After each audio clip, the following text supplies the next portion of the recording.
Bienvenue dans notre émission Levez vos yeux en haut.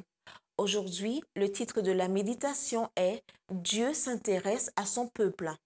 Car l'Éternel ne délaisse pas son peuple, il n'abandonne pas son héritage. Psaume 94, verset 14.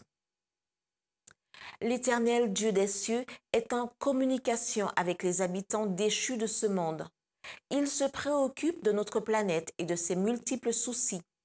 La parole de Dieu le représente penché sur la terre et ses habitants trompés, tourmentés et induits en erreur par les puissances sataniques.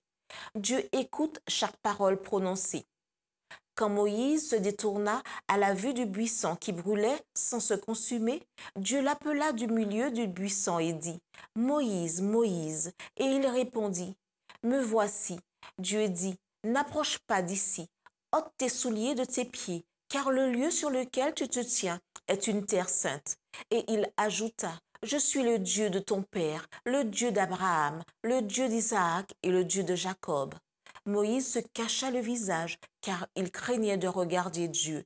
Exode 3, versets 4 à 6. Remarquez maintenant les paroles du Seigneur. J'ai vu la souffrance de mon peuple qui est en Égypte, et j'ai entendu les cris que lui font pousser ses oppresseurs.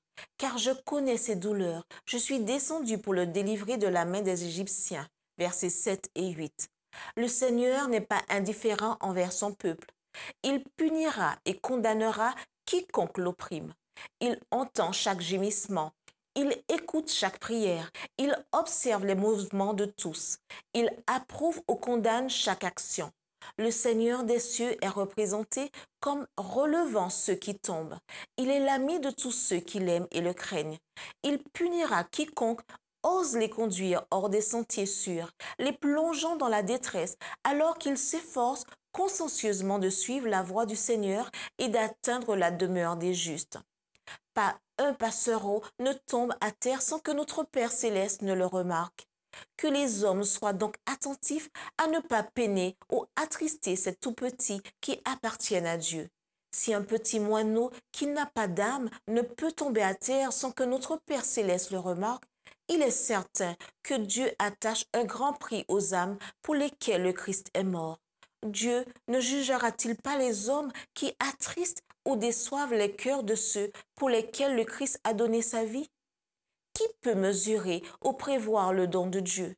Le péché a interrompu depuis des temps immémoriaux le flot de la bienveillance divine envers l'homme, mais la miséricorde et le grand amour racheté par la race déchue n'ont pas cessé de s'accumuler. Ils sont toujours destinés à la terre. Dieu vit et règne. Par le Christ, il a déversé en abondance sur le monde les flots de sa guérison. Notre Sauveur a pourvu à tout en faveur de l'homme.